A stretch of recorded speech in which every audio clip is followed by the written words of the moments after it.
As-tu une relation personnelle avec Jésus? Bonjour, ici Marlène Leblanc pour les Sentinelles de prière. Mon époux Éric et moi-même, nous avons à cœur les âmes, nous avons à cœur que l'Église se lève et qu'il y a des milliers d'âmes qui sont dans les rues en train de se convertir et que l'Église se lève. Merci pour tes prières en conséquence. Aujourd'hui, je pose une question. Si tu as une relation personnelle avec Jésus, je suis sûre que la majorité vont répondre, bien oui, j'ai une relation personnelle avec Jésus. Je ne suis pas dans une religion, mais je suis dans une relation.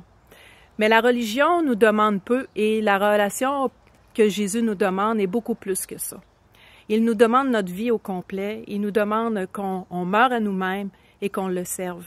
Il nous demande une intimité. Alors c'est plus que la relation personnelle. Dans l'intimité, c'est l'époux et l'épouse.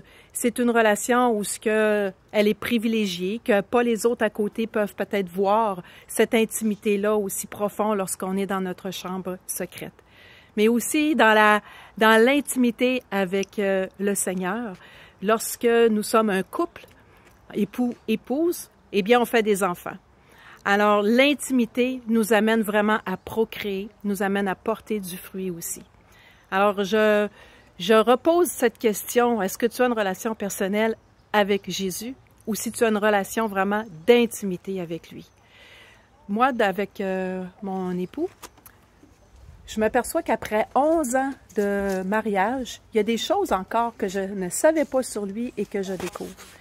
Lorsqu'on va dans son intimité, on s'aperçoit vraiment qu'il y a justement cette relation intime. Il nous révèle des trésors cachés, des richesses enfouies, et puis nous révèle son cœur.